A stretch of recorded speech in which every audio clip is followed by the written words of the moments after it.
Sejam todos, então, bem-vindos, bem-vindas, né? Mais um encontro sobre da disciplina de História da Eletricidade, do controle. Hoje a gente vai falar sobre... Então, a gente está... na aula passada, a gente encerrou, vamos dizer assim, encerrou assim, né? A gente estava falando lá da antiguidade e tal, e a gente ainda vai falar um pouco hoje, né? A gente falou lá da Grécia Antiga, da filosofia jônica, né? Falamos, assim, muito rapidamente do efeito âmbar, do pitagorismo, né? Falamos lá da região lá da Jônia, né? Dessa ideia do universo como uma coisa viva, né?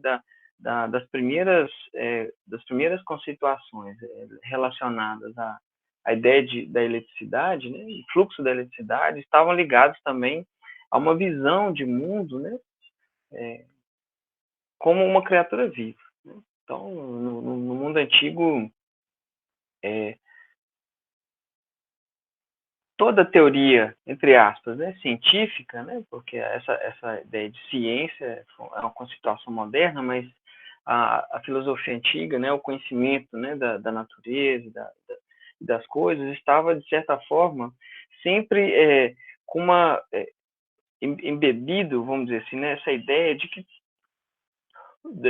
dessa onipresença de um fluido, né, universal, de a virtude, né, que os gregos chamavam, né, de virtudes, né?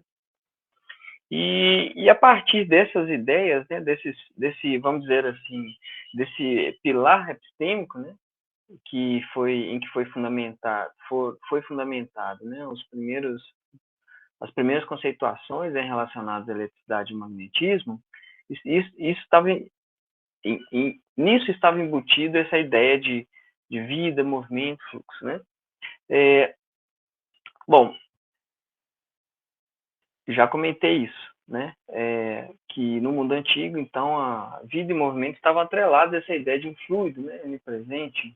Eu comentei, né? Falei até do Joseph Campbell, né? Da ideia de força, né?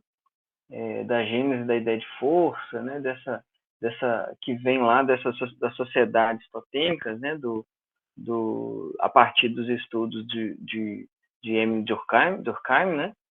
E que, inclusive, né, tiveram aí um grande impacto até na cultura popular, né? Mas a ideia é a gente perceber assim, que esses conceitos, né, que fariam parte da ciência, né, do eletromagnetismo no século XIX, vem daí, vem dessas ideias assim bem antigas, né? Bom, na aula de hoje a gente vai continuar um pouquinho esse assunto para a gente tentar chegar até na ciência magnética, assim, né? Até no limiar ali da modernidade, né? Quando a gente fala modernidade, a gente fala basicamente século XVII, né? Século XVII em diante, 1601 para frente. Modernidade, porque essa é a conceituação, vamos dizer assim, histórica, né, mais usual, né?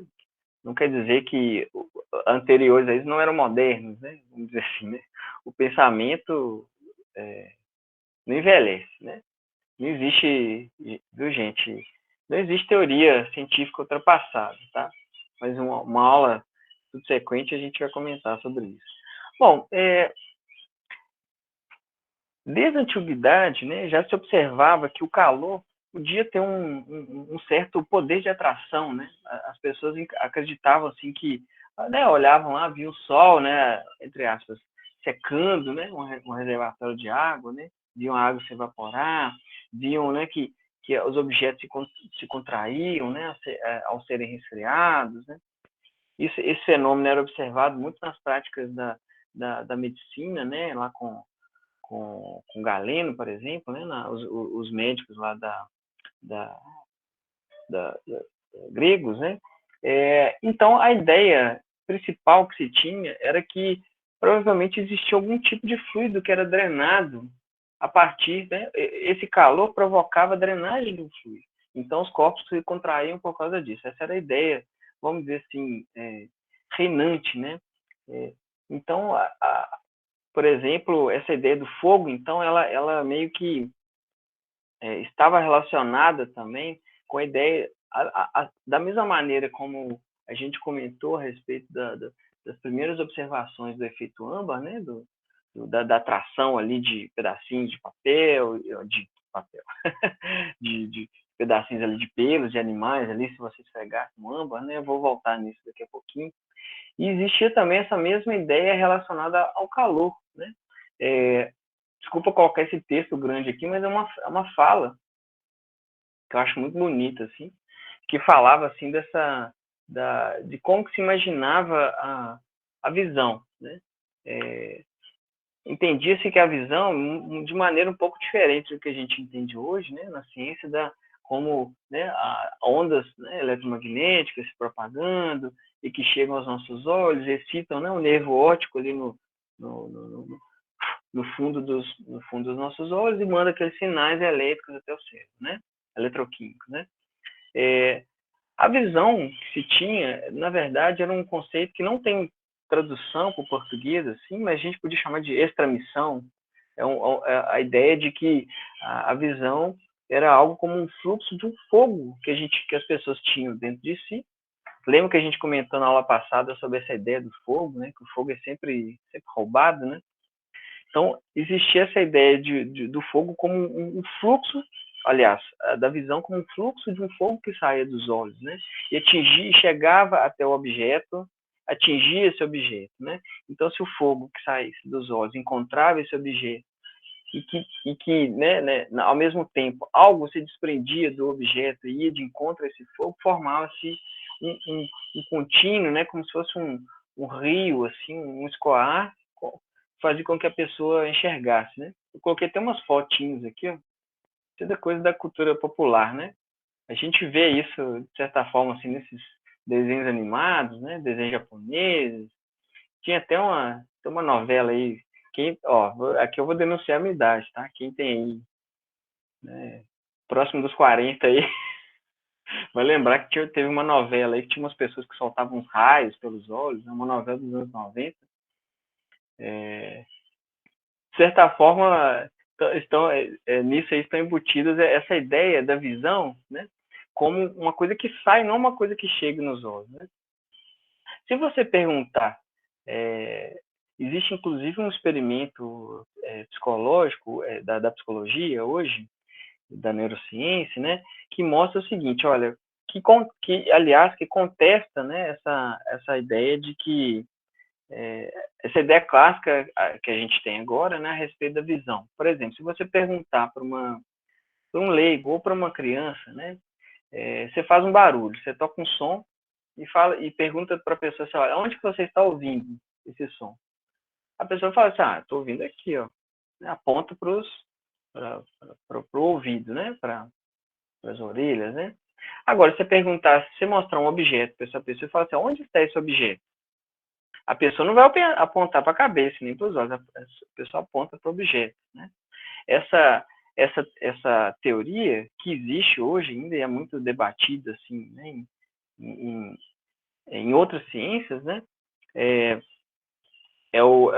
principalmente na neurociência, né, é a teoria da cognição estendida, né, de que de alguma forma no processo da visão podem estar envolvidos outros mecanismos também, não apenas esse mecanismo físico tradicional, né, como se algo do próprio pensamento você projetasse, né, como se fosse uma projeção holográfica, uma coisa assim, na qual você aponta para aquele objeto ali e por isso que você fala assim, ó, o objeto está ali, não aqui, né?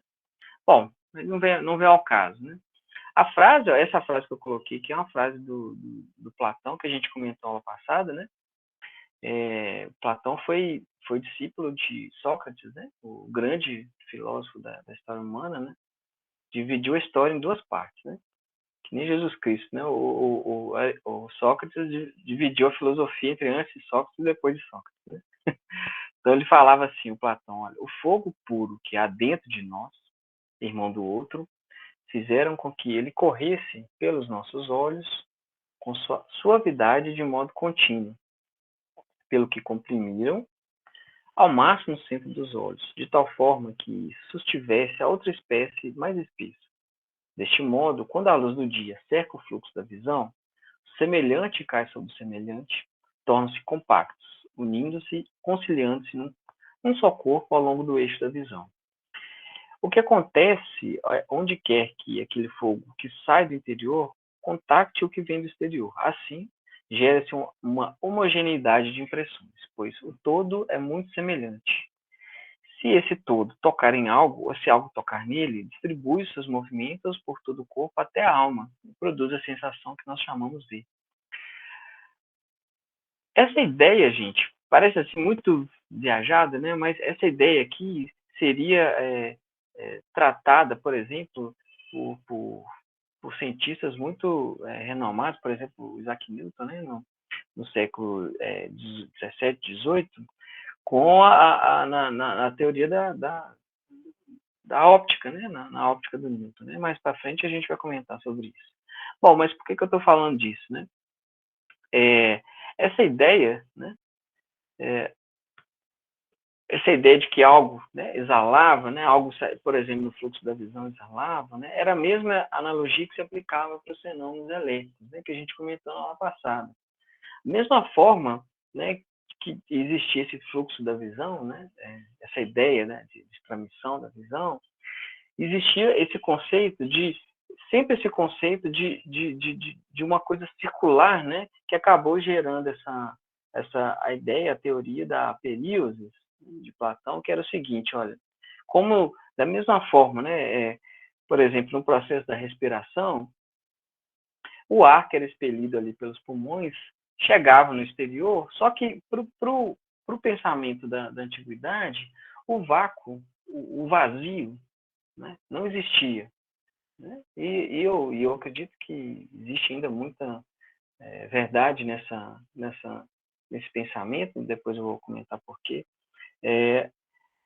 Então, se não existia o vazio para esses pensadores, né, então o ar que saía dos pulmões ali, de certa forma, ele causava, né, ele empurrava o ar, o que estava do lado de fora, e isso causava um fluxo circular, né, que é o ciclo a gente chama disso chama isso de princípio do empurrão, né, que é esse círculo você lê em grego aqui, né, deixa eu só trocar aqui esse círculo da períosis, né, você lê aqui em grego, ó, pi, né, periosis, de Platão. Né? Isso acontecia porque acreditava-se que, como o vácuo, né, não podia existir, sabe aquela brincadeira que a gente faz no eletromagnetismo, que a gente fala assim, quando a gente está comentando sobre a lei da indução, ou então a gente vai explicar como que funciona o indutor, a gente fala assim, o indutor não gosta que tenha variação de fluxo. A natureza, de certa forma, meio que abomina a variação de fluxo. A gente costuma fazer essa analogia. A gente fala o seguinte, olha, se, né, no indutor uma corrente elétrica que está passando no indutor começa a aumentar, vai aparecer um campo que tenta contrariar essa causa que deu origem. Não é assim que a gente fala? A lei de Lenz, Faraday, né? Que a gente fala assim, olha, para contrariar a causa que está dando origem, né? Então aparece um campo induzido que vai contrariar essa causa, né? De sentido, vamos dizer assim, oposto, né? Esse aforismo, né? Como que o indutor sabe, né? Esse aforismo, assim, de que não a natureza abomina essa variação de fluxo, né? De certa forma, é da mesma natureza desse ciclo, né? Desse ciclo de perioses, né? Da mesma forma, né, o Aristóteles, né, que veio depois de Platão, o Aristóteles foi, vamos dizer assim, discípulo, né, de Platão. O Platão fundou, né, a gente comentou na aula passada, né, a primeira academia, né, a universidade, vamos dizer assim, e o Aristóteles fundou também uma escola, né, a escola peripatética, o Liceu, né, e ele pegou essa teoria, essa ideia do Platão e falou o seguinte, olha, ele chamava isso de antiperístase, tá? Anti é o alfa, mi, né? Tal, iota, né? Antiperístases. O Aristóteles, ele dizia o seguinte, olha, se o vácuo não existe, né? Aqui a gente fala assim, a natureza no eletromagnetismo, né? Se vocês pegarem lá no livro ai, gente, como é que é aquele cara? Um livro famoso aí de eletromagnetismo, essa frase é dele. Que a natureza abomina variações de fluxo. Da mesma maneira, o Aristóteles falava assim, e outros filósofos, né, da antiguidade, olha, existe um horror ao vácuo, né? Então, o vácuo não pode existir. Tudo está preenchido, né? Não existe espaço vazio na natureza, né? Não existia essa conceituação de natureza igual a gente tem hoje. Mas ele acreditava o seguinte, olha, o movimento de qualquer coisa deveria causar pelo próprio movimento, né? Causava esse movimento circular, como está representado aqui nessa flechinha aqui, né?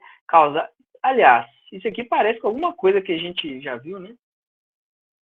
Um vórtice, né? Um vórtice, um campo, né? Parece que um movimento aqui de um vórtice, de um fluido, né? Bom, esse movimento causava, né? Por esse princípio do horror vácuo, que se chamava, né? Criava vamos dizer assim, um espaço vazio que logo era preenchido pelo próprio ar e que impelia esse objeto à frente. Então, a física aristotélica acreditava assim que o movimento existia, né, por esse próprio horror vácuo. Não existia que ainda o conceito que a gente tem hoje de inércia, né, conceitos que foram criados pelo Isaac Newton e outros, né? Isaac Newton, Galileu e essa turma aí da modernidade. Mas para Aristóteles, né, existia esse princípio, né, do horror vácuo também.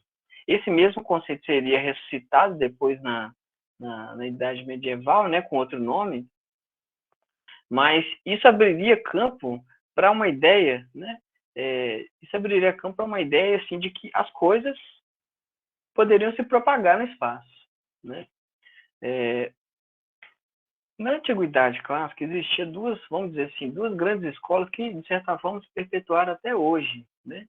Na ciência. A gente pode dizer que existia a escola que a gente chamava dos atomistas, né? Os atomistas eram, vamos dizer assim, pessoas que acreditavam na existência dos átomos, né? Átomos é uma conceituação antiga, né? O átomo, para eles, era uma bolinha dura e impenetrável. Tá? Diferente do nosso conceito de átomo hoje. Mas, para a escola, né, atomista antiga, por exemplo, a filosofia epicurista, né, do Epicúrio de Samos, acreditava assim, bom, a única realidade que existe é a que está aqui. É o que eu estou vendo, é a mesa, é a pedra, é o passarinho, é o lago, né? Não existe nada além. Isto é, era uma espécie de materialismo mais radical, né?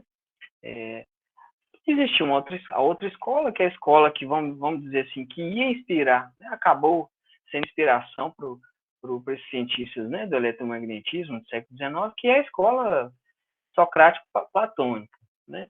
Que existia, que pensava o seguinte, ora, para essa escola, né, socrático-platônica, existia o seguinte, antes da coisa se materializar aqui, vamos dizer assim, no mundo real, a coisa tinha que existir antes no mundo que eles chamavam de mundo das ideias, né? Por exemplo, você vai fazer uma cadeira, você tem que ter o projeto, vamos dizer assim, da cadeira, ou você tem que visualizar essa cadeira nesse mundo das ideias. Então, era uma corrente, assim, digamos, vamos dizer assim, trazendo para um conceito mais moderno, seria assim, uma escola mais espiritualista, né? Então, o Tito, né, Lucrécio Carlos, que eu acho que eu já até comentei com vocês no ano passado, ele era dessa escola atomista, né? E ele falava o seguinte, olha, deve haver de todos os corpos, né, que nós vemos um perpétuo fluxo, uma emissão, um emanar, coisa que a gente já está falando aqui desde a aula passada, né? Perpetuamente fluem cheiros de certos corpos, o frio que sai dos rios, né? Vocês vão ver que o Lucrécio, ele é o cara que foi o pioneiro, ele seria o pioneiro da ciência magnética, né? Daqui a pouquinho. Ele tinha essa ideia de que a gente chama de simulacro, né? Essa ideia de simulacro é o seguinte, ele falava assim, olha, Se você está vendo um objeto, é porque se eles acreditavam que nada invisível poderia existir, nada invisível, vamos dizer assim, imaterial, poderia existir. Como hoje a gente acredita em várias coisas que não são materiais, né, gente? Por exemplo, uma onda eletromagnética não é uma coisa, né? Não é uma coisa palpável, né? A luz não é uma coisa palpável, né?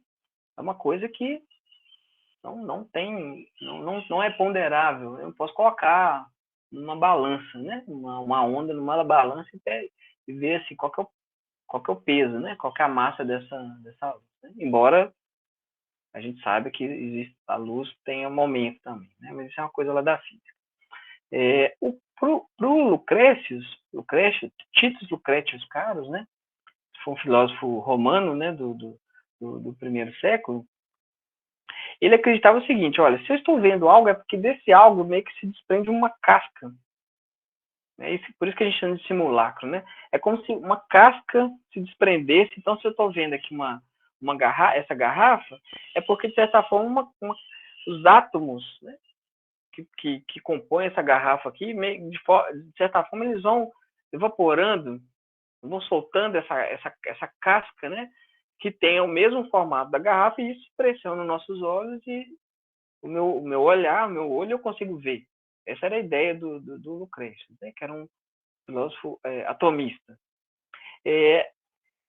O Lucrécio era dessa escola, né, dessa escola do atomismo, mas existia uma outra grande corrente nessa mesma época, tá? Na mesma época dele ali, primeiro século, né, antes de Cristo, entre primeiro século antes e primeiro século depois de Cristo, né?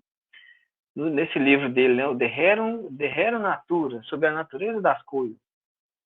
O Lucrécius foi, aliás, deixa eu mostrar aqui para vocês, ó. Eu coloquei na aula, pessoal, deixa eu abrir aqui, quer ver? Deixa eu só parar aqui um minutinho e mostrar para vocês aqui, ó. Deixa eu só colocar aqui onde que... Eu deixei um roteirinho lá no Drive com algumas das referências que eu estou comentando aqui. Quem tiver interesse de acessar, já estiver pensando aí, quiser começar a pensar no trabalho, já vai poder acessar alguma coisa. Deixa eu compartilhar com vocês aqui, ó, só por curiosidade, tá? Isso aqui é uma tradução que a gente tem aqui no Brasil para o português desse poema. Então, pelo menos esse aqui é uma parte, tá, do poema. São vários livros, tá? O Lucrécio, a forma de se divulgar a ciência, né, no primeiro século é através de poemas, né? Então, toda essa teoria, né, do epicurismo, do atomismo, o Lucrécio fez com poemas, tá? Então, aqui está o original, né? E aqui está em latim, tá? Ele era um poeta romano, tá? Embora ele fosse, né, de grego, né? Mas assim, sob domínio do Império Romano, né? Enfim, do período helenístico, né? Que a gente chama. Então a escrita era em latim, tá bom, pessoal? Então ele falava isso em forma de poema. Então, por exemplo, você tinha que matéria e vazio no universo. Olha só, ele falava assim. Mas agora, para que eu retome o tema entrelaçado com palavras, toda a natureza, como é propriamente por si, está constituída de duas coisas, pois há corpos e vazio, em que estes estão situados e por onde se move diversamente. Por aí vai, né? É um poema muito bonito, tá? Mas enfim, vou voltar aqui para a nossa janelinha aqui.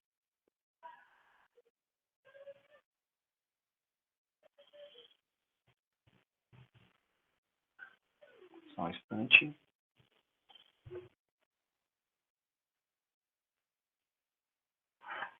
Mas na mesma época, existia também uma outra corrente, né, que é, vamos dizer assim, derivada dessa corrente aí, platônica, né,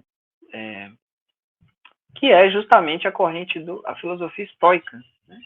O estoicismo. O estoicismo, na corrente estoica, né, eles acreditavam, assim, por exemplo,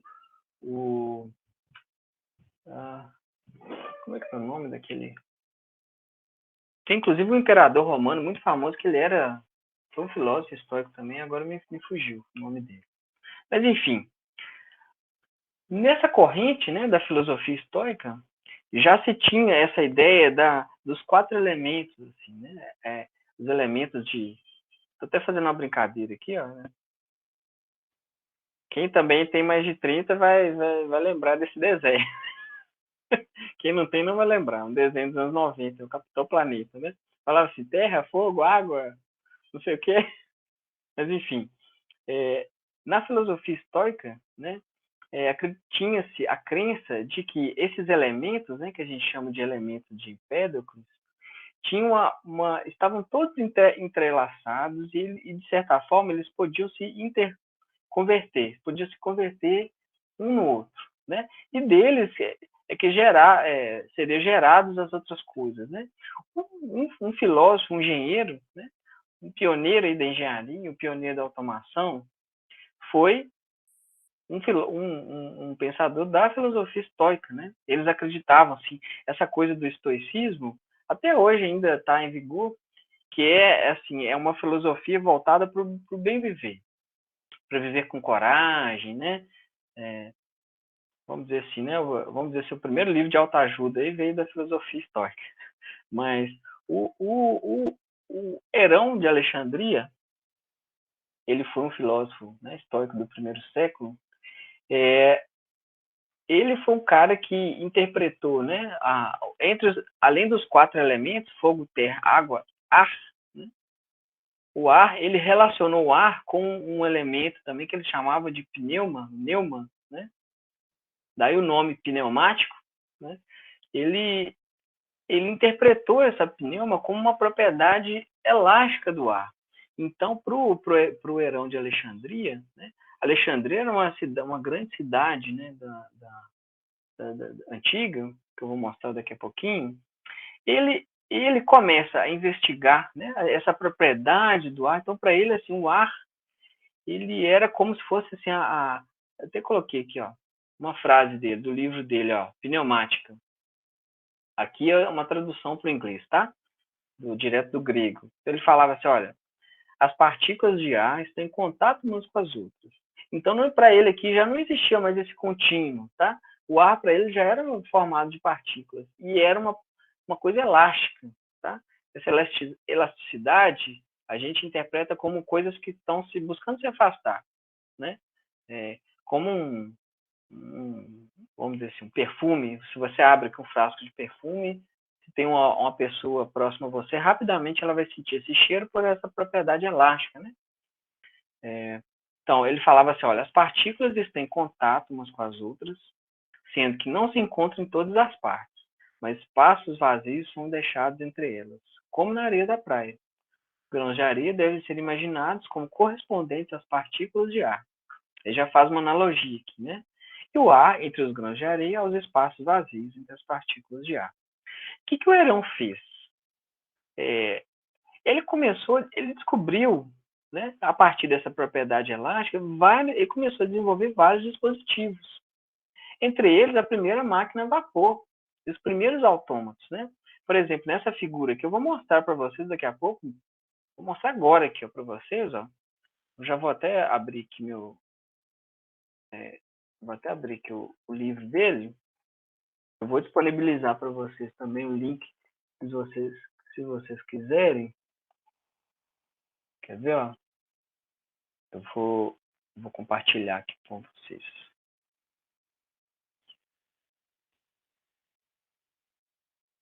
Só um minutinho.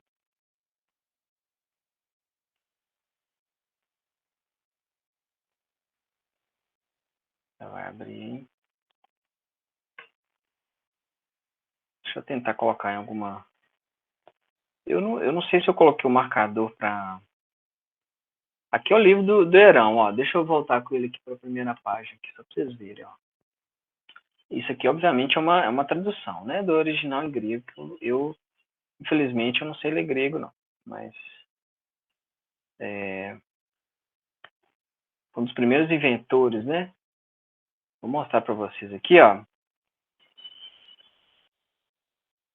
Eu já vou colocar na figura aqui. Quer ver? uma figura aqui, ó.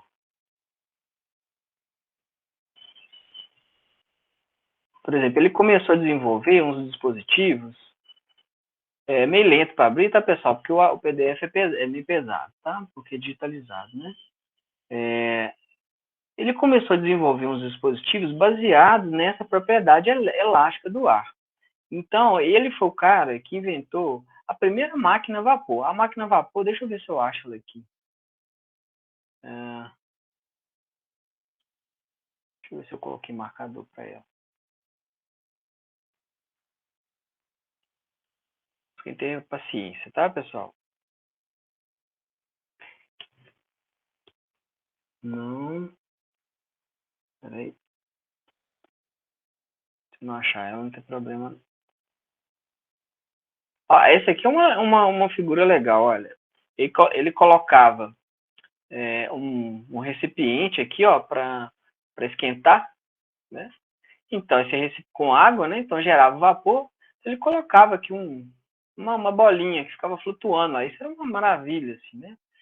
Outros dispositivos que ele inventava, ó, eram dispositivos, assim, para, como eu coloquei na figura para vocês lá da apresentação, que tem uma porta, né? Deixa eu ver se eu acho ela aqui. Aqui, ó. Isso aqui tá a máquina a vapor. Essa aqui é a primeira máquina a vapor. Aí vocês me perguntam assim, então por que a Revolução Industrial não começou no século I, né? Não, porque não havia ainda o ambiente, né? Não havia ainda o ambiente propício, né? O cara era muito à frente do tempo dele. O que essa máquina a vapor rudimentar? Era uma esfera, né, metálica ali de bronze e tinha dois furinhos. Um furinho do lado de cá, dois, e um furinho do lado de cá. Um virado para um lado, outro virado para o outro, né? E aqui embaixo ele põe uma fonte de calor aqui, ó. Na hora que ele esquentava, obviamente, né? Isso aqui começava a girar. Né? Então a gente pode dizer que é o primeiro motor, né? Primeiro motor a vapor, né? O Herón também ele inventou vários outros dispositivos. Ó. Deixa eu voltar aqui para todos baseados nessa propriedade do elástica, né? Por exemplo, ele criou uns autômatos, tá vendo? Ele põe uns bonequinhos lá, umas imagens lá da mitologia grega, que servia vinho automático, tá? Tudo baseado nessa ideia do vapor, né? Umas máquinas, assim, você vê pelo diagrama, são diagramas que ele fez, tá? Diagramas desenhados pelo Herón, tá? Isso aqui não é desse cara que traduziu o livro, não. Tinha os desenhos. Deixa eu ver se eu acho uma legal aqui, quer ver?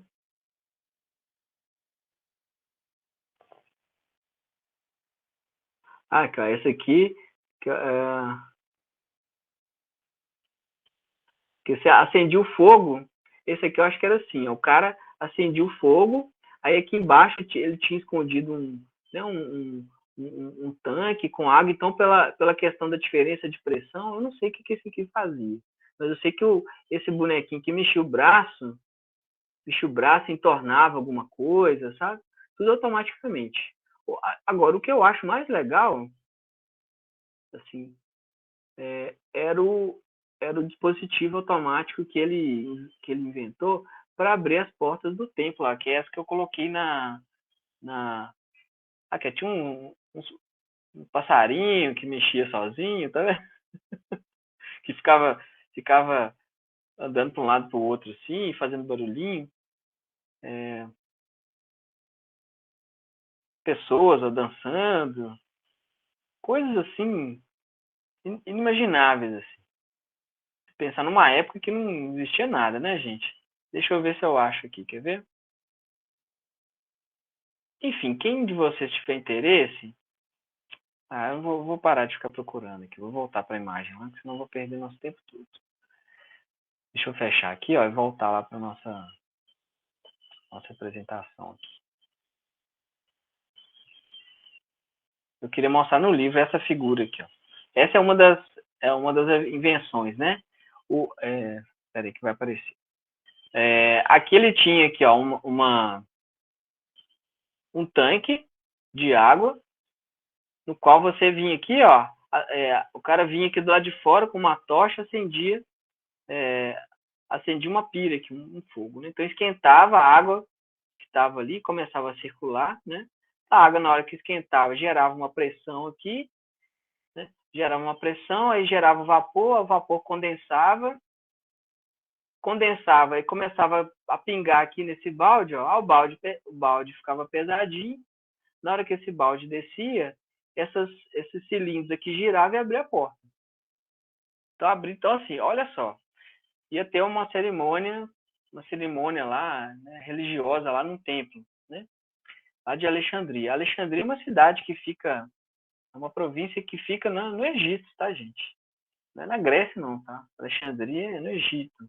Mas essa região toda, né, naquela época, tudo muito próximo, né? Aqui, ó. Você tem que Atenas, né? Tem que a Grécia, você tem que Alexandria, né? Alexandria era a cidade que foi capital do Egito há 1000 anos, né? Farol de Alexandria. Alexandria em homenagem a Alexandre o Grande, né? Tinha uma das 7 maravilhas, né, do mundo antigo, né? O Farol de Alexandria, né, que já não existe mais. Mas, enfim, então eles iam fazer uma cerimônia lá, religiosa. Então o Herão, a pessoa chegava com uma tocha, acendia o fogo aqui, a porta abria, né? Um pouco tempo depois. Isso era uma coisa assim extraordinária, né? Então a gente pode considerar aqui como o início, né? O início da automação com os trabalhos do Herão de Alexandria, que utilizou essa propriedade que ele detectou da pneuma, né? O ar, né? Essa propriedade elástica, né? Do ar. Até alguma pergunta, pessoal? Tá tranquilo? Sim, tá tranquilo. Beleza. Podem me interromper a hora que vocês quiserem, tá? Bom, dessa ideia, né? Essa ideia do fluxo da pneuma, né? Da tradição estoica, e também essa ideia, né, de propagação atômica e da tradição, né, epicurista, atomista, né? De certa forma, ela iria estimular os primeiros estudos sobre a ideia que a gente chama de difusão mecânica, né? Que apareceram na Idade Média. Dessa escola, né, ainda da escola estoica, né, do estoicismo, a gente tem dois filósofos muito ilustres, assim, né, até hoje, muito conhecidos. Um deles é o Santo Agostinho, né? Todo mundo já assistiu aquele filme Cidade de Deus, né? Cidade de Deus, na verdade, é um livro, o título de um livro do Santo Agostinho para os católicos, né? Mas Agostinho de Hipona, né? Conhecido na história como Agostinho de Hipona também, foi um filósofo da escola estoica. E o Plotino da escola neoplatônica, né? Todos os dois da escola neoplatônica de Alexandria, aliás, tá? Essa escola foi uma escola que floresceu, né, em Alexandria entre os anos, né, mais ou menos ali 300, 600, depois um pouco antes, um pouco depois, né, mais ou menos nessa época, que de certa forma fizeram um resgate, né, dessa filosofia lá de 500, 600 anos antes de Cristo, né? Você pensar que Platão é de ano 500, 400 antes de Cristo, muito tempo depois, né? Você vê aí quase 1000 anos depois, né? Eles começaram a usar essa mesma ideia do fluxo da pneuma, né? Fluxo do logos também. Logos era uma palavra para o fogo, né? Tem relação com essa ideia de fogo, né? Desse fluido também onipresente. E eles começaram a aplicar, por exemplo, no caso do Agostinho, ele começou a aplicar nisso, vamos dizer assim, ele partia, né? Se inspirava na natureza, mas ele pensava, vamos dizer assim, ele pensava em uma ação mecânica mesmo que partia de um nível espiritual mesmo nos estudos dele. Né, ele é conhecido como um dos pais da igreja, né, católica. Ele pensava então nessa uma difusão, movimento de algo, né, como da luz, por exemplo, do fogo, né, de um nível espiritual mais elevado para o menos elevado. Então, daí a gente vê, né, e do Plotino também, né, daí a gente vê ideia a gênese da ideia de irradiação, né?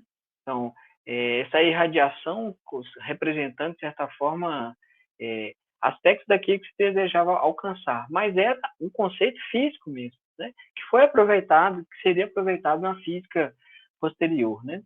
Então, eles pensavam assim, olha, tudo bem, o Agostinho pensava lá em difusão da razão, do destino, umas viagens assim, mas transportava isso para quê? Radiação do fogo, fluxo dos ventos, etc. Né? Tudo inspirado nessa ideia dessa escola, dessa tradição socrático-platônica. Né? Um outro elemento também dessa tradição, que foi o Tomás de Aquino, né? É outro também teólogo, né? São Tomás de Aquino, era um escolástico medieval. Escolástico é como se fosse um acadêmico, tá? Como se fosse eu, professor Paulo, né? Como se fossem professores universitários. O Tomás de Aquino, ele também utilizou uma ideia parecida, que ele falava assim, por exemplo, o fim de toda a gente introduzir em outro a semelhança de sua própria forma. Aqui, esse trecho específico do livro dessa Suma Teológica, ele estava falando do fogo. Como que o fogo se propagava, né? Como que esse fogo poderia se propagar? Ele estava falando aqui, basicamente, do fenômeno de quando eu esqueci de colocar aqui, né? Propagação, difusão, irradiação e condução, né? Vou até colocar aqui, ó. Irradiação e condução. Então, todas essas... Opa, perdão. Um minutinho. Todos esses conceitos foram, de certa forma, desenvolvidos nessas escolas, né? Bom,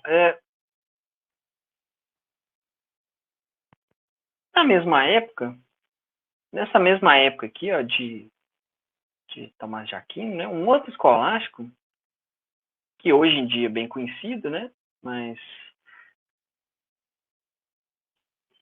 foi o cara que, de certa forma, criou, vamos dizer assim, o pontapé da ciência magnética, mais ou menos como a gente conhece hoje, né? Esse cara, Petro, que se chamava Petrus Peregrinus, na verdade ele chamava Pierre de Maricourt, tá? Pierre. Ele era gaulês, né? Gaulês, as Galhas antigas seria hoje a França, né? França, Inglaterra, ali, aquela região. E ele foi um cara que ele resgatou, né, os experimentos de Thales, alguns experimentos antigos com magnetismo, e escreveu uma carta, né, uma carta que hoje é conhecida como a Carta de Petrus Peregrinus, né, que foi essa carta que foi redescoberta no século XIX, mas naquela época, né, ele descobriu que magnetos, né, esféricos, se ele pegasse um pedaço de magnetita, né, que vinha lá da ilha de da magnésia, né, e se ele usinasse, né, vamos dizer assim, de maneira esférica essas pedras, elas ganhavam propriedades que ele chamou de polos. Ele conseguiu identificar que existiam esses dois polos, né? E ele que deu essa denominação de polos, né, para o magneto, né? Além disso, ele identificou outras coisas, né? Que esses polos, né, agiam de acordo com linhas, né, longitudinais que apontavam, né, para o centro, aliás, que apontavam para os polos, né, da pedra, né? Entre várias outras coisas, tá? Então, ele foi um cara que fez, né, naquela época, que a filosofia não estava preocupada com a prática, ele foi um cara que um dos primeiros a desenvolver um método experimental, assim, para testar. Então, ele foi um dos primeiros cientistas experimentais da história, tá? Isso no século XIII, 1269, tá? Antes disso, bem antes dele, lá no século I, como eu já tinha comentado ali, o Lucrétius, né, ele já tinha também dado no seu poema lá famoso, né, que eu mostrei agora há pouco, ele já tinha falado um pouco descrito de maneira mais específica o fenômeno magnético, né? Então, um trecho que a gente pode retirar lá do poema dele, né, da tradução, ele fala assim, olha, vou começar a explicar outro assunto, a dizer por que leis naturais pode atrair o ferro à pedra que chamam os gregos magnete, nome que lhe designa a origem, porquanto se diz que provém da magnésio. Os homens admiram esta pedra, com efeito, muitas vezes se vê formar. Então, esse trecho aqui, por exemplo, ó, né, muitas vezes se vê formar, né, uma cadeia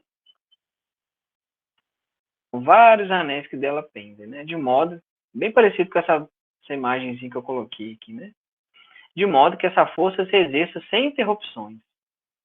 Né, de certa forma, aqui uma definição aí de campo, né, de campo magnético, né, bem antes do Petros Peregrinos, tá? Agora, se a gente voltar, se a gente fizesse vamos dizer assim, ainda um retorno ainda mais longínquo, né? Já que a gente está começando a falar aqui da ciência magnética, né? Bem, há indícios, né? Isso vocês podem conferir, inclusive, nesse artigo nosso aqui, né? Que a gente publicou há alguns anos já, em 2018. Há indícios, né, de que o homem usava propriedades magnéticas, né, mesmo num passado bem longínquo, né? Então, ali no século 27 a.C., em 2600 e poucos a.C., na China, né, as tropas de um imperador inglês, de um imperador chinês, né, que se chamava Huang Ti, meio que isso, né, contam esses relatos, né, esses escritos, né? Se perderam numa planície lá da China, que se chamava Chulu, quando eles estavam perseguindo tropas inimigas, né? Algumas tropas inimigas lá de um príncipe rebelde chamado Qi Yu. Naquelas circunstâncias, né, o Huang Ti, né, o imperador, ele mandou construir uma carruagem sobre a qual uma grande figura feminina, né? Então tinha uma estátua de braços abertos. Eu não tenho uma ilustração disso, mas só tem relato escrito, né? Essa estátua, ela girava livremente, segundo o relato, ela poderia girar livremente de modo a indicar o sul. Indicava sempre o sul, né? Qualquer que fosse a direção tomada pela carruagem. Então a gente assim suspeita, né, com muita razão, de que essa figura, ligada a essa figura, e houvesse alguma espécie ali de agulha magnética, né, que lembrasse a bússola, né? Então, a bússola já existe registros, né, antigos relacionados à bússola desde muito tempo, né? Esses relatos são todos da China, tá? Então, assim, da China tem muita coisa boa, viu, gente? Especialmente na ciência, tá? Esse relato, né? E outros relatos também, né? A gente tem aos montes aí. O primeiro registro não chinês, a gente já comentou na aula passada, né? Acontece lá no século VI, então com Tales de Mileto, né? Existem outros, tá? Eu não vou ficar aqui falando todos, assim, porque infelizmente a gente não tem, assim, tanto tempo, né? Bom, desde a vamos dizer ali, da Idade Média, né? A Idade Média a gente considera ali um período que vai até no ano 1500, 1540, né? A gente alguns historiadores consideram o fim da Idade Média com a invenção da imprensa, né? Outros com a queda a queda de Constantinopla, né? Enfim, ao longo desse período, né, até o fim da Idade Média, a eletricidade e o magnetismo ainda eram tidos como uma coisa, apenas uma curiosidade, né? Era era uma curiosidade, mas não se tinha ainda, assim, vamos dizer, não se tinha criado nenhuma ciência em cima disso, né? Não se tinha criado, tirando a bússola, que é um dos primeiros artefatos, né, tecnológicos da humanidade, era para outras coisas era apenas uma curiosidade, né? Tem um relato muito interessante. Eu não coloquei aqui na apresentação, mas existe um livro, né? A literatura assim da Idade Média, né? Período aí antes de 1500, é muito fértil assim, e naquela época as pessoas costumam falar aí que a Idade Média foi a Idade das Trevas, não sei o quê, mas isso não é verdade não, tá, gente? Na história isso é um conceito que está mais que derrubado, tá? O que você sabe que na Idade Média, embora, né, a gente tem aí esses relatos aí das atrocidades, né, que eram cometidas, né, e que de certa forma não deixaram de existir, né, a ciência floresceu muito nessa época, né? Não apenas na Europa, tá? Mas ideias, a gente pode ver assim nessa época, né, uma transição assim desse mundo orgânico para o mundo que ia criar as bases da dinâmica, da física, da engenharia no futuro, né? Por exemplo, essas ideias que existiam naquela época de geração espontânea, emanação, né, começavam, de certa forma, a afetar o imaginário popular, né? Os livros, né, aliás, são uma invenção, uma grande invenção tecnológica da Idade Média, né? Eu comentei da imprensa, né, que é não lembro a data exata, né, da imprensa, lá com da criação da imprensa, né? Os livros antes eram copiados, né, à mão, né? Com Gutenberg, né, quem criou a imprensa, né? Vamos dizer assim, o primeiro livro, né, que foi propagado, né, após a invenção do Gutenberg, né, foi a tradução da Bíblia do Martim Lutero, né? A Reforma, né? A Reforma Protestante, né? Foi o primeiro livro assim aliás, foi o primeiro viral, né? O primeiro viral daquela época que bombou nas redes sociais daquela época foi a tradução para o alemão, né? Porque a Bíblia era até aquele momento era uma exclusividade dos clérigos, né? Então ele foi lá e traduziu do latim, né? Se pensar para uma população que provavelmente menos de 1% da população tinha acesso à leitura, né? Sabia ler. Bom, isso já era o presságio, né, de um tempo novo. Né? Por que eu estou falando disso? Tem um livro que eu não trouxe ele aqui, mas eu posso colocar depois assim, referência para vocês, de um historiador que se chama Carlos Ginzburg. Esse livro se chama O Queijo e os Vermes. O Carlos Ginzburg, foi na primeira metade do século passado, 1939, ele relatou a história de um moleiro que se chamava Menóquio, que viveu ali mais ou menos entre o ano 1530, 1500, sei lá, 1590, mais ou menos, viveu até muito para aquela época. Pessoas que viviam mais de 25 anos já eram considerados idosos, né? Mas a história desse moleiro é interessante porque é o seguinte, ele foi condenado pela Inquisição e por suas ideias dele, porque na verdade as ideias dele de certa forma misturavam esse imaginário, né, vamos dizer assim, pré-científico, né? Pré-científico, eu estou dizendo assim na conceituação do Bachelard, né? E de certa forma se encaminharia assim a passos lentos assim para essa mentalidade mais racional, né, que floresceria ali há pouco mais de um século, né? Você pensar ali 1500 e pouco, 1600, né? 1628, você já tem a publicação dos Principia de Isaac Newton, né? Um grande livro da ciência moderna, né? Uma das maiores publicações, assim, mais importantes de toda a história da ciência, né? O livro do Newton. Então, assim, pouco tempo antes disso, esse menor, o Ginsburg achou, né, encontrou lá nos arquivos, né, da Inquisição, a história desse menor, que ele falava o seguinte, olha, ele foi preso porque ele tinha ideias hereges, né? E um dos depoimentos dele, quando ele estava sendo lá interrogado lá pela igreja, né, pela Inquisição, ele falava assim, olha, ele tinha uma ideia de criação do mundo muito estranha, porque naquela época, assim, a ideia era o que estava na Bíblia, né? Deus criou o mundo em 7 dias, etc e tal.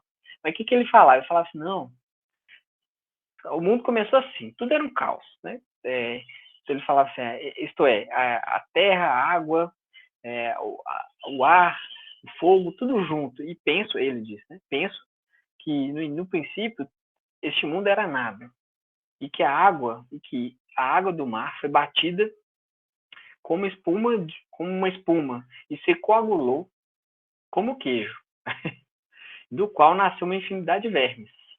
Então, o pessoal da Idade Média acreditava nessa ideia de geração espontânea, né? E que esses vermes se tornaram homens. Essa ideia da geração espontânea é porque eles acreditavam assim, olha, pega um pedacinho de pão, o resto de comida e bota lá num canto, daqui a pouco aparecem uns ratos lá. Eles achavam que os ratos surgiam do nada, né? Pareciam assim. Essa fala dele, eu só estou colocando aqui como de certa forma, uma brincadeira, né?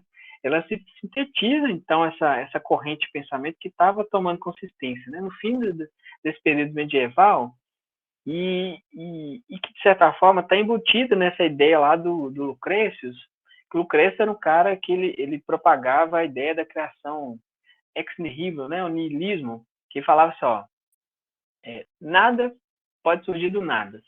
Ele achava assim, nada pode surgir do nada, do acaso, né? Como acaso, né? Vamos dizer assim, mais, de certa forma, mais, eu penso, né? Mais uma causa ignorada, né? De um efeito desconhecido, né? Quando a gente às vezes não conhece, a gente acha muitas vezes que é acaso, que é um nada, né? Mas enfim, esse espanto, né? Diante dessa ideia de emanação, de algo invisível, né? De certa forma, ia inspirar algo que agia ali à distância, né? De certa forma, seria retomada, né, por pensadores como seria, né, uma das bases para as teorias de propagação da luz, do calor, dos fenômenos estáticos, né, de atração elétrica, atração magnética do século XVII, ali, especialmente após o trabalho do William Gilbert. O Gilbert, né, de certa forma, foi uma das últimas personalidades, né? O William Gilbert era um britânico que, de certa forma, ele herdando esse arcabouço, né, da ciência grega, né? Ele foi a pessoa que resgatou esses experimentos, né, feitos pelo Pierre de Maricourt, né, o Petros Peregrinos, replicou esses experimentos, né, e replicou também os estudos de Tales e criou, né, mas ainda uma coisa muito misturada, parecido lá com o Enoch, né?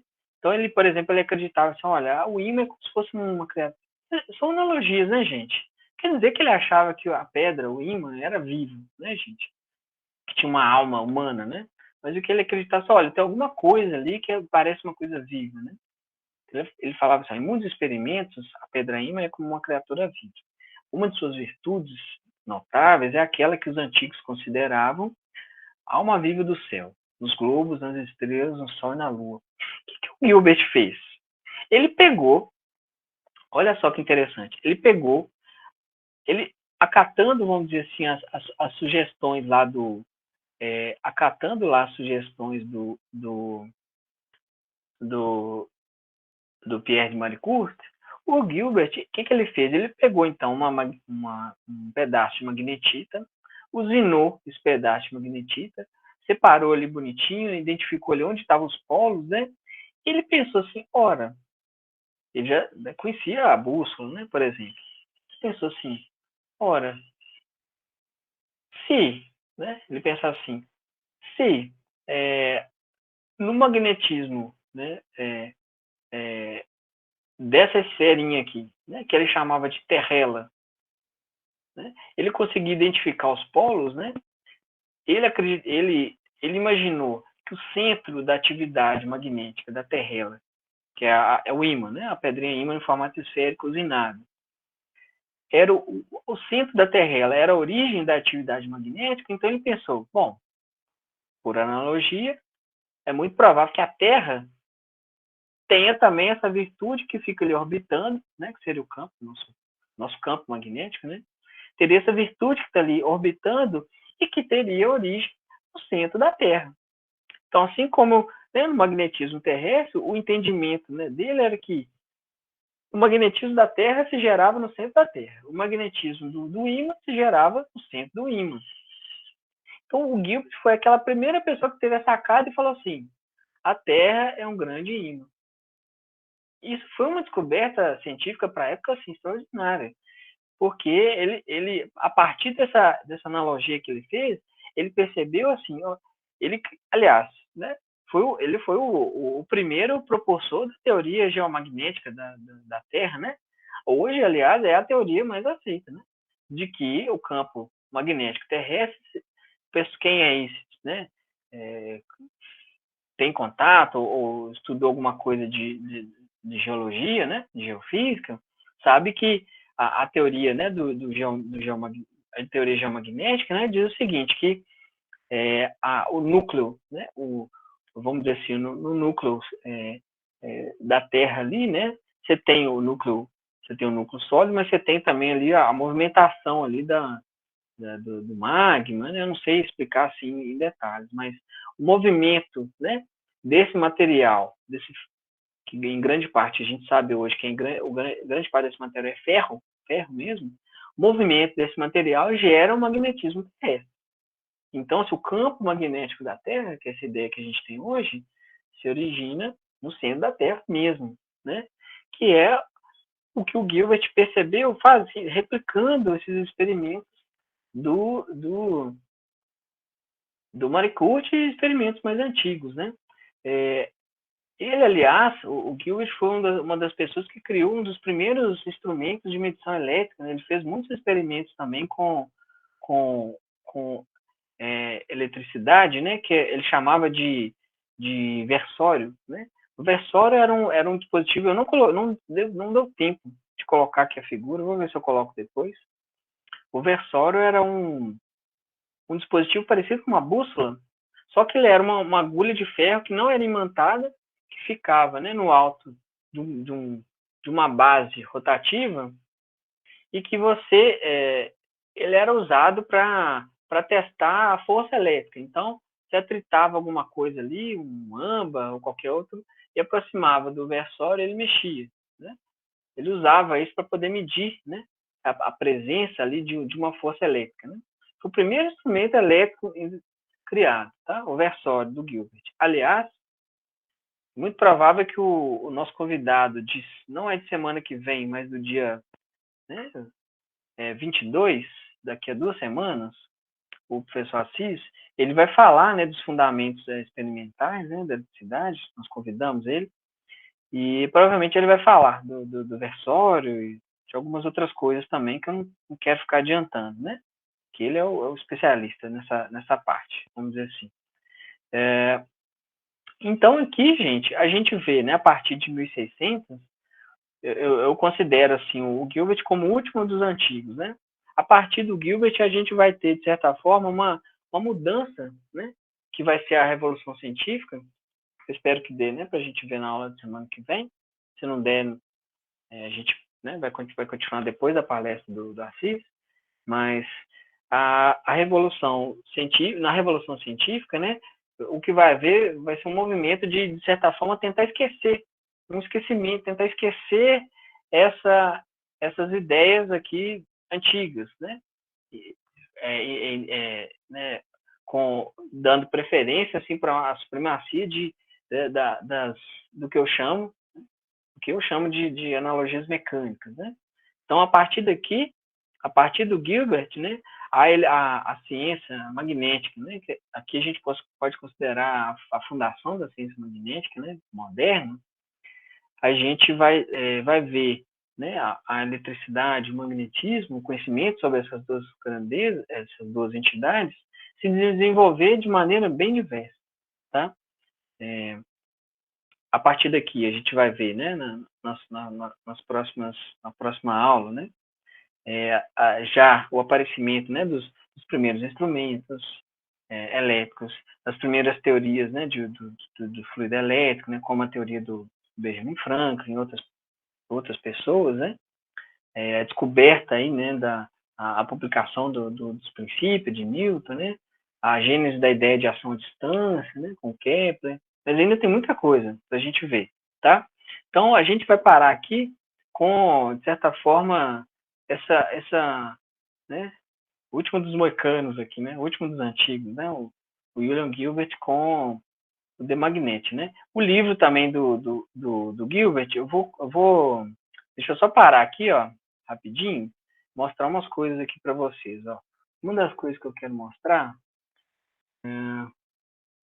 eu mostrei o livro do Pneumântica. Aqui, ó, uma coisa que eu queria mostrar para vocês é, primeiro, o livro do Gilbert. Vou mostrar o livro original dele aqui, quer ver, ó? Tanto que eu tenho aqui. Só um minutinho. Deixa eu só abrir aqui. Para poder compartilhar com vocês.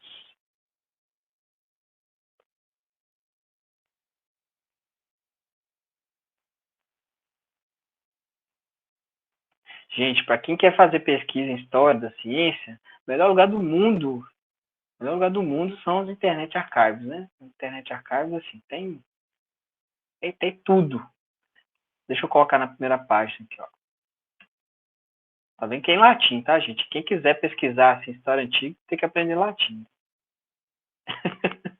Mas assim, já tem esse livro, por exemplo, tem tradução, tá? Muita coisa já tem tradução para o inglês. Português não tem, tá, gente? Fica aí, inclusive, a dica aí. Uma das boas maneiras de você começar a fazer pesquisa em história da ciência, história da engenharia elétrica, história da eletricidade, né? Qualquer assunto que vocês quiserem, uma das formas é fazer tradução, tá? Você aprende muito e fazer tradução comentada, né? Tradução para o português, tá?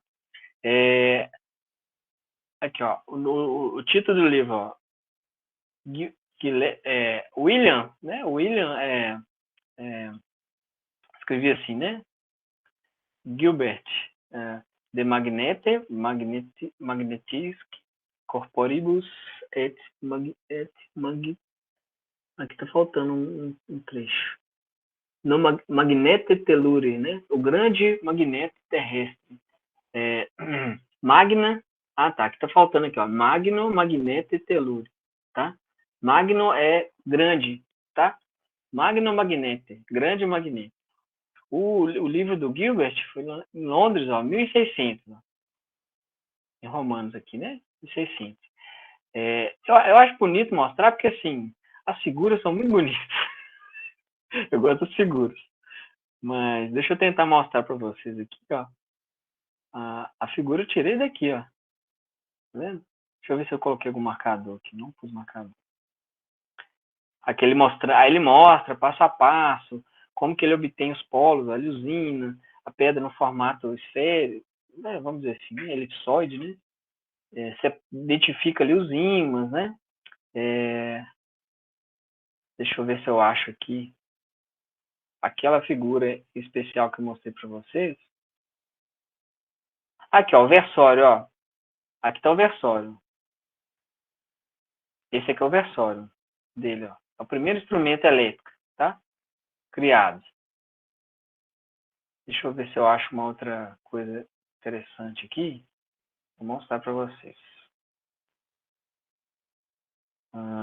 Aqui ele mostrando como que ele fazia para identificar os polos, ó, tá vendo? Ele ia traçando umas linhas, usando bastante de geometria, tá? A gente vai falar da geometria na aula que vem. Como que a geometria teve influência, né, na ideia de eletricidade e magnetismo. Aquela figurinha exatamente que eu mostrei para vocês. Aqui ele mostrando testes com o versório, tá vendo? Já é aqui a ciência experimental já aparecendo, né? de maneira bem evidente. Ah, aqui, ó, a figurinha tá aqui, ó. Acho ela muito bonita, essa figura. Isso aqui tá em latim, né? Deixa eu mostrar. Existe uma tradução, eu vou mostrar para vocês aqui, ó, que é do... Deixa eu ver se eu coloquei aqui. Tradução do Motley. Tem do Motley e tem do Sylvanus Thompson também. Aliás, Sylvanus Thompson foi ganhador do Prêmio Nobel. A gente está na semana aí do Prêmio Nobel, né? Todo mundo falando do Prêmio Nobel.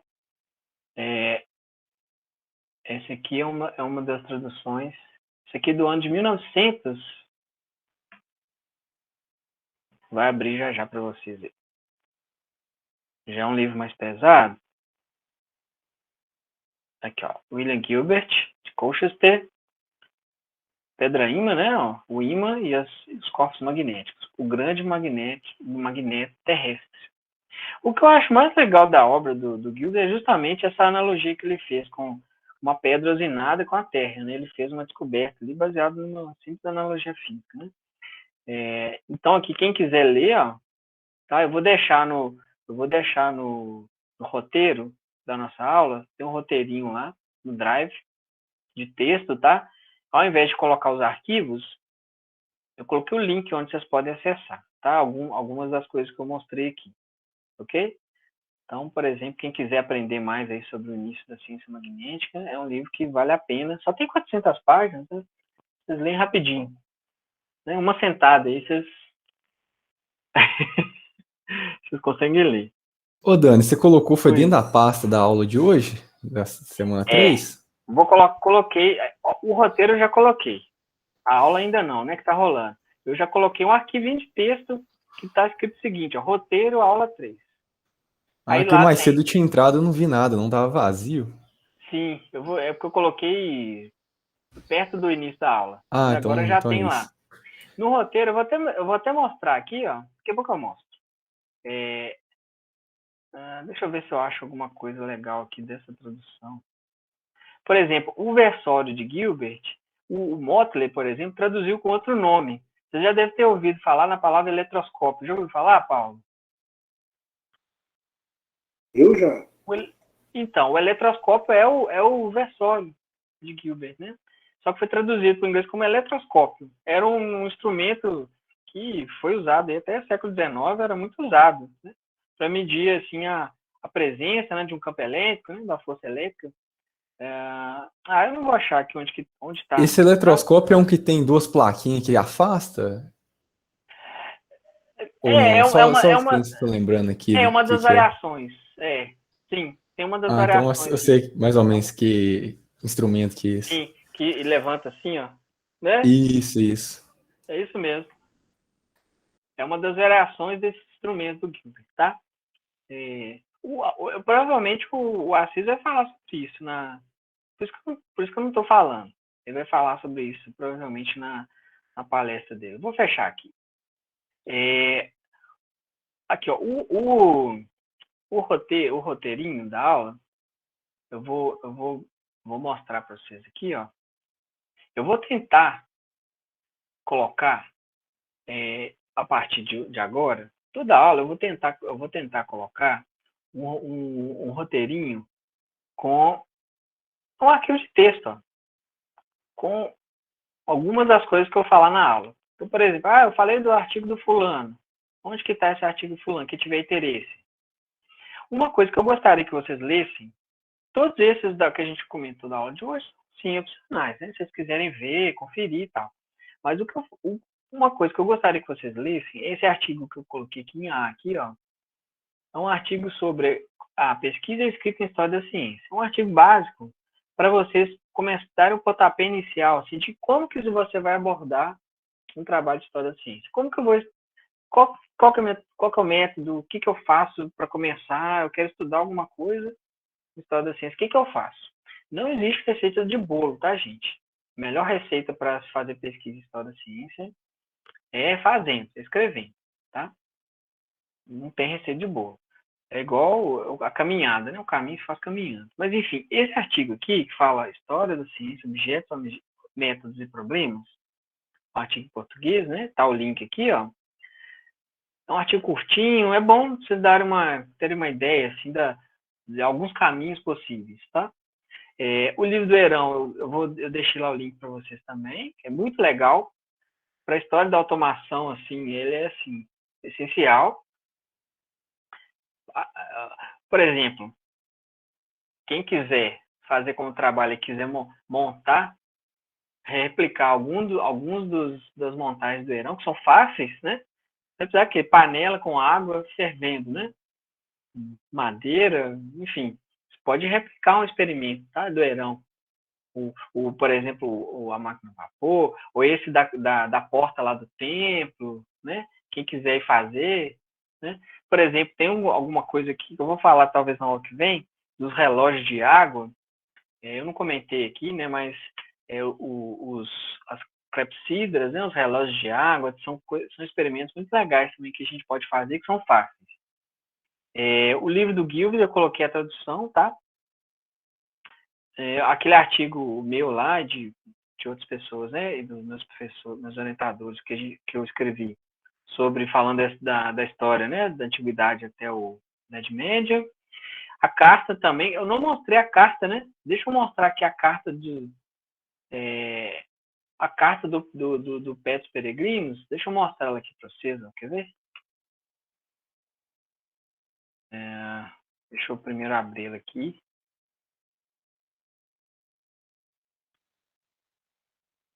Eu não coloquei ainda na pasta da disciplina, não, tá? Vou colocar lá na pasta lá do Drive. Deixa eu só abrir ela aqui primeiro. Vou fechar os outros aqui, porque como esses PDFs são digitalizados, eles acabam sendo assim bem pesados. Vou mostrar 3 coisas aqui, então. Vou mostrar aqui a tradução. Uma das traduções que eu usei na minha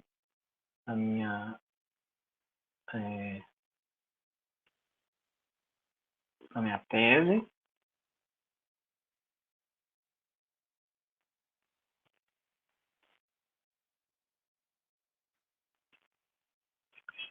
Isso aqui é uma tradução, ó, de um físico, professor da Universidade de Nova York, e que, aliás, era padre, monge, sei lá, Brother Potami. Um grande físico, tá? Muito conhecido aí atualmente. Ele, enfim, ele foi uma das pessoas que resgatou mais recentemente, né, isso no século XX, a carta do Pé dos Peregrinos. A carta de Pé dos Peregrinos está em latim, tá? Mas eu não tenho aqui ela em si. Mas eu tenho aqui essa tradução, vou mostrar para vocês, ó. É uma carta curtinha. Esse aqui, por exemplo, a tradução do Potami, tem só uma explicação sobre quem que foi o Peregrinos e tal. Aí eu vou colocar aqui na carta aqui para vocês verem. Quer ver? Eu acho interessante mostrar essas coisas também, não só falar, né? Porque às vezes eu fico falando, aí alguém... você tá tirando de onde isso, né? Da cartola? Não, estou tirando da cartola. Tirando das obras. Na história da ciência, gente, é muito importante muito importante assim, a gente tentar buscar as fontes primárias, ou o mais próximo das fontes primárias possível, tá? Tudo bem, a gente, né, na ciência, vocês estão acostumados aqui. A gente vai lá, acha um artigo, né, vai lá no Cielo, ou vai lá em alguma plataforma, né, na Elsevier, e acha lá um artigo científico. E cita lá, o cara vai lá, fala uma informação, você cita lá, segundo fulano, tarará. Só que quando se trata de pesquisa histórica, é muito mais confiável você tentar ir na fonte, beber direto da fonte, tá? Da fonte primária, o tanto quanto for possível, ok? Então, assim, eu amo a Wikipédia. Tá? Eu queria ter uma daquelas camisas, assim, I love Wikipedia, mas para esse tipo de pesquisa, não dá. É bom o Wikipedia para você ver data e tal, aí você vai lá, às vezes você até acha alguma coisa interessante, mas para você fazer uma pesquisa histórica, tem que tentar achar os originais, né? Ou mais próximo dos originais, uma digitalização, né? Aqui, por exemplo, ó, tá a carta do Peregrinos, ó, que a carta do Peregrinos, ele ele escreve para um amigo, é uma carta que ele escreve para um amigo, tá? Então, nessa carta, ele fala, por exemplo, eu não comentei aqui, mas além dessa definição dos polos magnéticos, ele fala também ele não sei se vocês já ouviram essa história que existe na internet do motor. Vocês já ouviram falar dessa história de motor magnético? Paulo já deve ter ouvido, né, Paulo? Tá cheio de motor magnético aí no YouTube. Motor magnético, motor de energia infinita, né? Ah, tô criando energia do nada. Tem muita gente que fala que alega, né, na internet, tá criando assim, são os populares motores magnéticos, né? Só que assim, essa história é muito antiga. Essa história do moto contínuo, né? É antiga, que a primeira que a gente tem notícia é justamente da carta de Peregrinos. Ele fala o seguinte, ele fala que numa situação de guerra lá, eu não vou lembrar aqui mais aqui as características de uma boa pedra ímã. Ele fala assim que numa situação de guerra lá, eles fizeram eles criaram uma estátua. Como é que é? Eu vou ler no meu próprio, nas minhas fontes aqui. Na aula que vem eu comento com vocês. Mas eles criaram um dispositivo que ficava, segundo eles, ficava flutuando ali para sempre, assim, né? Ficava girando ali apenas com a força do ímã, né? Da pedra ímã. Mas isso que deu origem à história do moto contínuo, moto perpétuo, né? Mas aqui está a carta. Ó. Então ele explica, tá vendo? Ó, como distinguir os polos da pedra, como que você usina, como descobrir o que é o polo, o que é o sul, foi o que ele fez também, né? Ele denominou o que era o polo sul, o que era o polo norte. Enfim. Agora, tem uma tradução para o português, tem pouco tempo, que eu vou mostrar ela aqui para vocês, ó, que é da revista...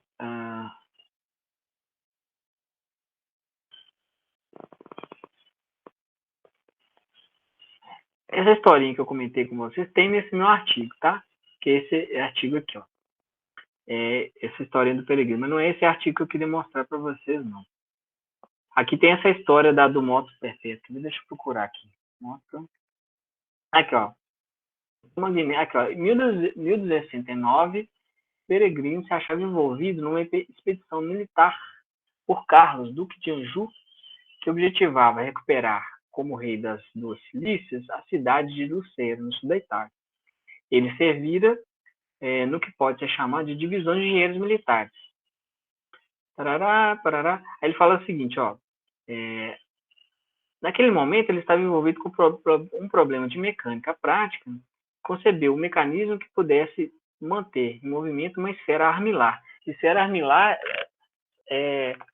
era um modelo do cosmos, antigo, onde nesse modelo a Terra era o centro, né, do universo, modelo geocêntrico, né? E os planetas, as outras estrelas e o Sol giravam em torno da Terra. Isso era a esfera armilar.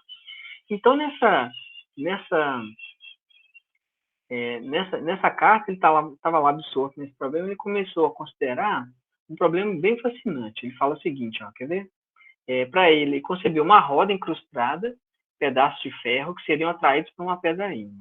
Acreditando que tivesse inventado um motor magnético perpétuo, que nunca tentou construir, tá? Ele nunca construiu e não ia conseguir, né? Ele escreve uma carta para um amigo dele de nome Sigérios, ou Siger, né?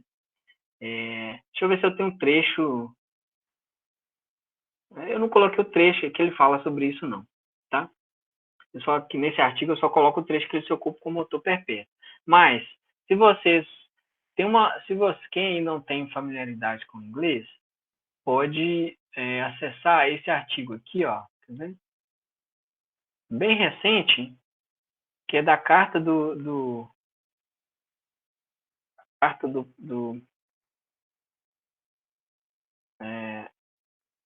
esse aqui, ó, é quem que é? Do Roberto Martins. Ele faz uma tradução da carta do Petrus Peregrinos. Então, ele traduz a carta toda, tá? A carta em si tem poucas páginas, tá? Aliás, o Petrus era amigo do Roger Bacon, né? filósofo conhecido aí da história. Então, nesse artigo aqui, ó, ele é discutida justamente essa carta, tá?